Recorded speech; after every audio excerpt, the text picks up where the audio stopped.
अस्सलाम वालेकुम दोस्तों, welcome to my YouTube channel कानून की बात। आज मैं आपको बताऊंगा एक ऐसी बात कि कराची में अक्सर लोग जो है किराए पे रहते हैं। वो बेचारे किराया जो होते हैं ब्रोकरों की जो है रियल एस्टेट एजेंट का कमीशन भरते हैं। उसके बाद फिर वो अपना शिफ्टिंग के एक्सपेंसेस बर्दाश्त करते हैं। उसके बाद घर को सजाते हैं।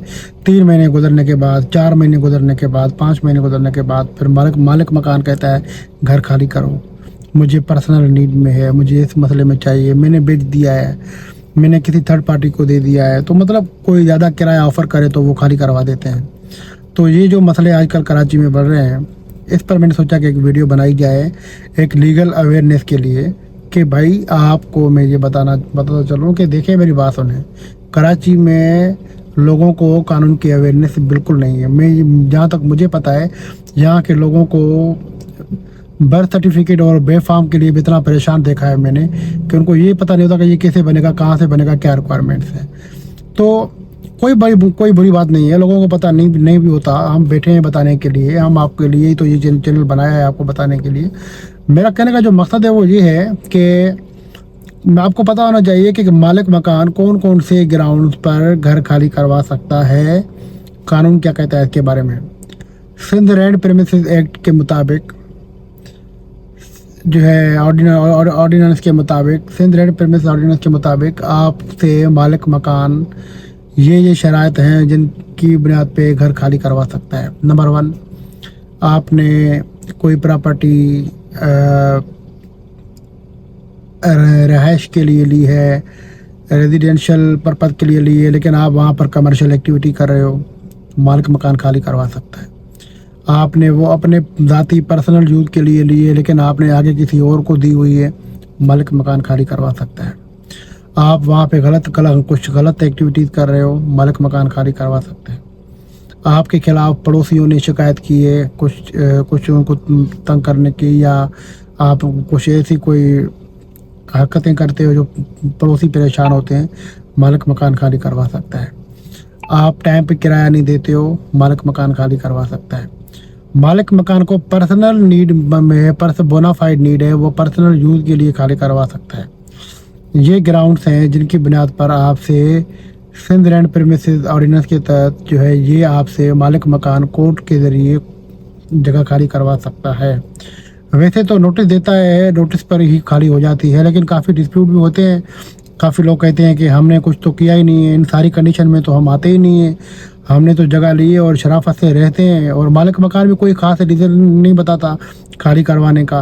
वो यही कहता है कि बस मैं कह रहा हूँ खाली करो। भाई वो मालिक मकान है, लेकिन वो ऐसे खाली करवा नहीं सकता।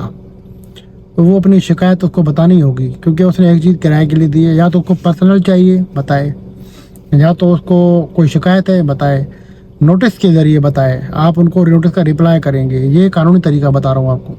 इस कानून को भी लोग समझते हैं ब्लैक मेलिंग कर रहा है, फला बंदा ब्लैक मेल कर रहा है। भाई ब्लैक मेल नहीं कर रहा, वो अपना कानूनी हक इस्तेमाल कर रहा है, क्योंकि सबके खर्चे होते हैं, माइंड सेट होता है, माइंड बनाना पड़ता है। एक बंदा बड़ी मुश्किल से कोई घर ढूंढता है, खर्चा करके उस पर पेंट वगैरह करवाता है। उसके बाद ये सारी चीज़ें होने के बाद अगर कोई बिला वजह खाली करवाए तो खाली तो नहीं करेगा ना कोई। तो इसके लिए ये मैंने जो आपको जो कंडीशन बताई, जो चीज़ें बताई, ये वो रीज़न है जिसकी बुनियाद पर आपसे घर खाली करवाया जा सकता है, अदरवाइज नो। और ये अगर आप जो है कोई आपको बिला वजह तंग करे खाली करने के लिए, तो आप कोर्ट से एग्रीमेंट की बुनियाद पर स्टे भी ले सकते हैं। आप स्टे ले सकते हैं कि मुझे जो है बिला वजह मुझे खाली करने के लिए कहा जा रहा है, और मुझे जो है इनको मना करें कि मुझसे ज़बरदस्ती घर खाली ना करवाएं। और आप अपना किराया कोर्ट में भी जमा करवा सकते हैं। जो भले वो मालिक मकान लेने से इनकार करे, आप वो किराया कोर्ट में भी जमा करवा सकते हैं। ये एक लीगल अवेयरनेस आपको मैं दे रहा हूँ किराएदारों के लिए, चाहे कमर्शियल हो चाहे रेजिडेंशियल हो, कानून यही कानून लागू होगा। और इसके अलावा अगर मालिक मकान जो है ज़बरदस्ती करके आपसे घर खाली करवाता है, तो भी आप अगर सिविल प्रोसीजर कोड का सेक्शन 9 पढ़ेंगे तो उसमें भी ये लिखा हुआ है कि मालिक मकान के खिलाफ इलीगल डिस्पोजेशन आप कह सकते हैं, सेक्शन 9 के तहत सूट फॉर पोजीशन कह सकते हैं। ये सारी चीज़ें हो सकती हैं क्योंकि किराएदार मालिक ही तस्वर होगा जब तक कि उसको कोर्ट ना निकाले। किराएदार भी मालिक ही माना जाएगा, कि जो लैंडलॉर्ड है उसको मालिक नहीं माना जाएगा। जो पोजीशन होल्डर है, जो किराएदार है, जो लॉफुल पोजीशन में है, वो ही समझें। लॉफुल पोजीशन किसके पास है? टेनेंट के पास है, किराएदार के पास है, उसके पास एग्रीमेंट है, सब कुछ है। तो उसको बिना कोर्ट ऑर्डर के आप नहीं निकाल सकते। निकालेंगे तो अगर वो चाहे टेनेंट तो आपके खिलाफ कानूनी कार्रवाई भी कर सकता है और बहुत बड़ा कोर्ट एक्शन भी ले सकती है। तो इसके बारे में अगर आपको मज़ीद कोई मालूमात चाहिए, कुछ पूछना चाहें तो आप रब्ता कर सकते हैं। मेरा नंबर आपको स्क्रीन पर शो हो रहा है। Thank you so much. Allah हाफिज़।